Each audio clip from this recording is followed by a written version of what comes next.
All right, guys, today we're checking out the Emoko C91. So last year we reviewed the C93, which was a pretty powerful fat tire e-bike, and the Emoko 91 is not quite as powerful, but it does share some of the qualities that Emoko is known for. On first glance, this is a pretty basic design. This is very similar to, I guess, the Super 73 style, and you have kind of the straight line on the top over here, open frame, battery mounted here on the front. Yeah, nothing about it is necessarily unique, but it's also a design that has been pretty popular over the years. You really can't go wrong, especially if you're using this for commuting. So now let's just walk through all the features. So here we have a bright integrated front headlight. This is the standard retro style headlight. You got a little bit of a grille over here, integrated front fender, 20 by 4-inch fat tires, all-terrain tread. You also have these mechanical disc brakes, which have a very interesting color. It's sort of a glossy red. We also have a front suspension fork. Doesn't appear to be any adjustments on it. Up top we have the ergonomic rubber grip, basic left mounted LCD display, bell on the right, 7-speed shifter, and a right-hand half-twist throttle. Here we have a standard moped-style saddle seat. I believe this has memory foam, so it should be pretty comfortable when riding. Here's a look at the rear monoshock. I don't see a brand on it, so it looks to be kind of generic. I have a feeling this might be a little too stiff for my weight, but it seems like it'll be easy to upgrade if I wanted to. Power-wise, we have a 48-volt, 20-amp-hour battery, so this should give you plenty of range. On the website, it says it's capable of up to 50 miles of range, depending on rider weight, terrain, and pedal assist level. But to be honest, in real-world riding, I would probably think it's closer to like 25 to 30 miles. Here's a look at the mechanical disc brakes in the rear, integrated rear fender, and then the integrated taillight. You also have the brake functionality, so when you squeeze the brakes, it gets brighter. Here's a look at the Allevio derailleur. And back here is the 1000 watt rear hub motor with the cadence sensor. And the total weight of the Emoko C91 is about 92.5 pounds. Might be a little tricky to take up a flight of stairs unless you take out the battery, but like we always recommend, when you have a bike this big, it's always best to have dedicated storage like a shed or a garage. So now that we've gone over all the features of the Emoko C91, let's take it out for its first ride. Okay, first ride with the Emoko C91, kind of typical for fat tire moped style e-bike. So I can already tell it might be a little bit too high for me, especially with this saddle seat. And if you are a short rider, just know that you can't flat foot the bike, but once you start pedaling, you'll be fine. Anyway, we will start at pedal assist level 1 and no throttle, and just get right into it. Here we go. Okay. All right. I actually like how the controller or the cadence sensor kicks in on pedal assist level 1. It definitely feels calibrated correctly for the weight of this bike. So what I mean by that is that my pedaling feels really natural, and I guess the power to weight ratio feels accurate. Sometimes pedal assist level 1 doesn't always feel like that. It feels like it's putting way too many volts, you know, right from the start. Whereas this feels really good, actually. So let's bump it up to pedal assist level 2. Still no throttle, just pedaling. And it takes a little bit of time, a little bit of a delay on the pedal assist sensor, but once it kicks in, after a couple of revolutions and the top end kind of evens out, that's where I can really feel it. But once it starts slowing down, you feel the weight of the bike, and not enough volts are going in to the motor to keep it, you know, keep it coasting, I guess. Okay, pedal assist level 3, still no throttle. I feel like I need to have like 2 or 3 revolutions before the before the sensor actually starts reading. But it's a little bit quicker now on pedal assist level 3. 4. Is there a big difference between 3 and 4? Yeah, a little bit. I feel like it's a little bit stronger of a response on 4. But the you know, the initial torque is not too strong, so it doesn't really throw me off balance. All right, pedal assist level 5, we'll give it a little bit of throttle now. So a little throttle, a little pedaling, kind of leaning into the turns. that feels good. Yeah, I mean, this is where, you know, this is what I'm used to. Just higher power, higher pedal assist level, and a little bit of throttle just to have a little bit more control, right? Okay, now I'm on the grass, and it is absorbing some of the shocks, some of the bumps in the road here, the saddle seat. I think there's some memory foam in here, so it is, you know, kind of like absorbing some of the shocks. And then, like I said, that small rear shock, that mono shock, is kind of doing something, but, you know, it remains to be seen until we start going full speed on the grass to see how much it actually absorbs. But just like simple transitioning from pavement, or yeah, simple transitioning from pavement to grass, right, back to pavement, that's really where I think, you know, in real world riding, this would actually be helpful, having that shock, having the thick seat. But I don't, you know, if you're going to be riding it off-road for a significant amount of time, it might be uncomfortable. It might feel more like a hardtail. So let's test out the brakes. I'm going to go back here. All right, full power, full throttle, full pedal assist.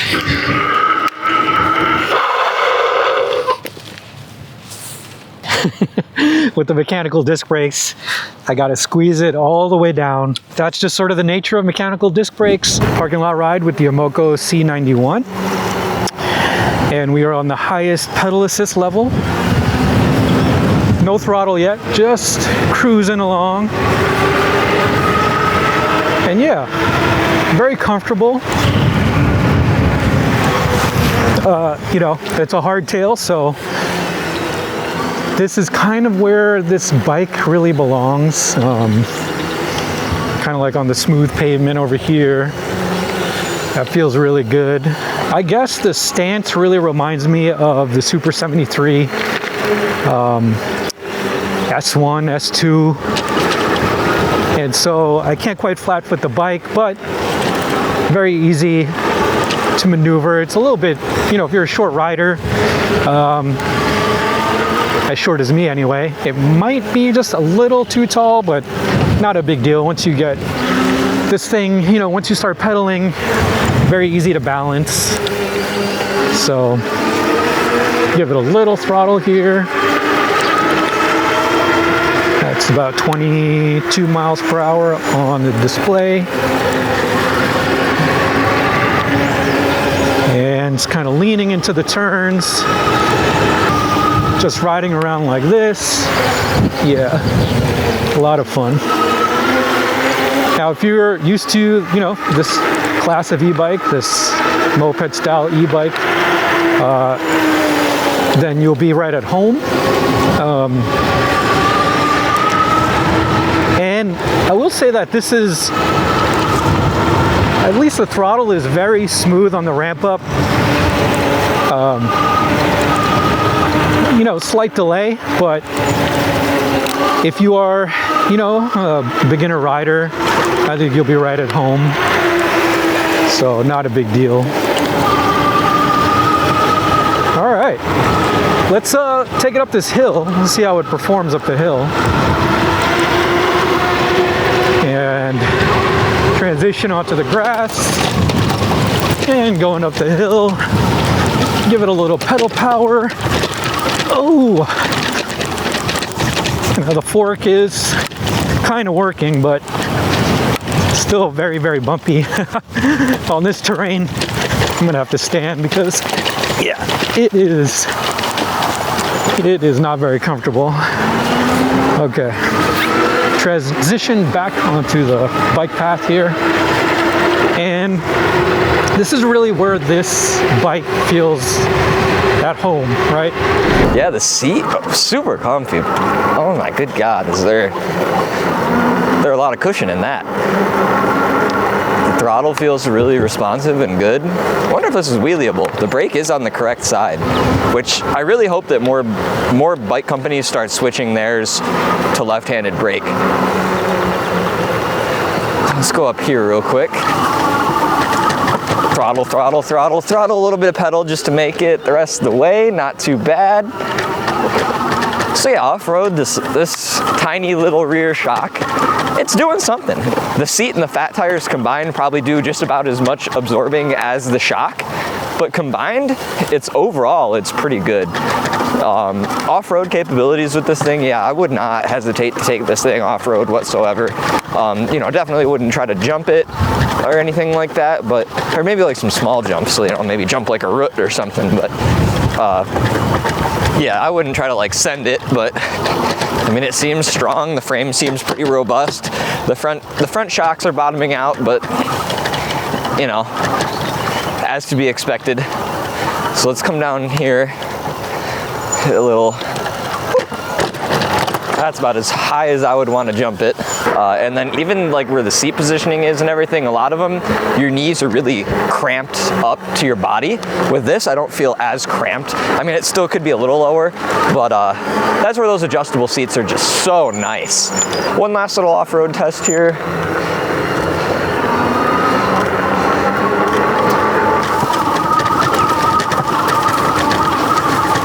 So this is kind of an uphill and off-road kind of test.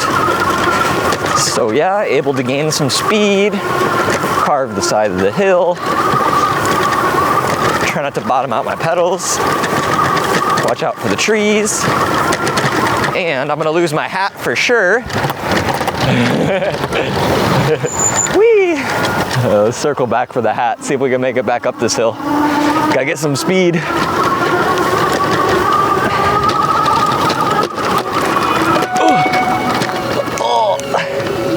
I know it didn't look like it, but trust me, that's a very steep hill. I was actually very impressed that we made it up that.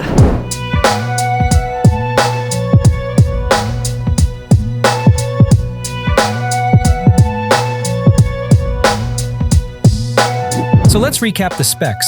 The Emoko C91 is a moped-style fat tire e-bike built for tackling city streets or off-road paths. It features an all-terrain frame with integrated front and rear lighting, including brake functionality for added visibility. Weighing in at 92.5 pounds, it's on the heavy side, but typical for this category of e-bike. The C91 is powered by a 1,000-watt rear hub motor, paired with a 48-volt, 20-amp-hour removable battery. It can reach up to 30 miles per hour and up to 50 miles of range depending on rider weight, terrain, and power level. The 7-speed shifter, 5-pedal assist levels, and a right-hand, half-twist throttle give you various options with how you like to ride. Comfort and control come from a front suspension fork, rear shock, mechanical disc brakes, and 20x4-inch fat tires. First impressions with the Emoko C91. We reviewed an Emoko, I think it was like last year. Maybe it was a C93. And that was a really interesting bike. Kind of like a more extreme design.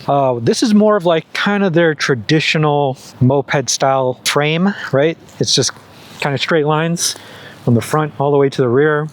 Seat on top, battery right here on this part of the frame, lots of space over here. So that's kind of like a classic design, right? It's a tried and true design popularized by Super 73. So if you are familiar with sort of that kind of setup and that kind of class of e-bike, this feels very familiar. Is it breaking new ground in that category? Not really, but I think the tune is pretty decent. I think the monoshock is okay. It's not really the greatest in terms of comfort, but you could probably upgrade that if you wanted to. Front fork was kind of doing something. I didn't really notice it, but yeah, I mean, it's not bad. There's a lot of these like affordable moped style fat tire e-bikes in the market. I feel like whenever we review a brand that we've kind of reviewed a previous model, we definitely try to see if they've at least maintained the same level of quality or upped it a little bit. And I think Emoko has been around long enough where they've developed kind of a decent reputation. So even though it's kind of a simple, basic fat tire e-bike, it's pretty reliable in my opinion. I think the only thing I would change is the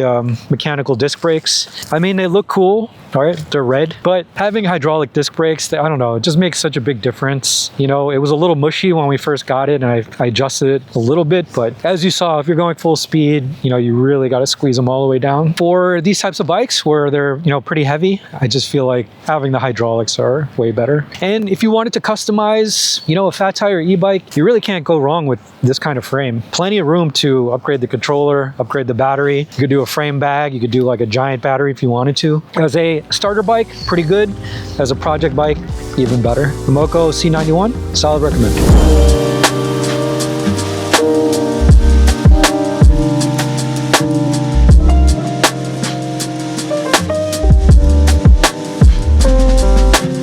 So here's what we like. The Emoko C91 has a controller tune that feels balanced and easy to control. It has an open frame that's great for anyone looking to mod and customize, and it's an affordable option if you're after a moped-style fat tire e-bike that can handle a mix of terrain. But here's some things to consider. Its size and weight could make it a challenge to store or transport. The mono rear suspension shock is fine, but could be upgraded. And the mechanical disc brakes get the job done, but hydraulic brakes would have been a better fit for the power this bike delivers.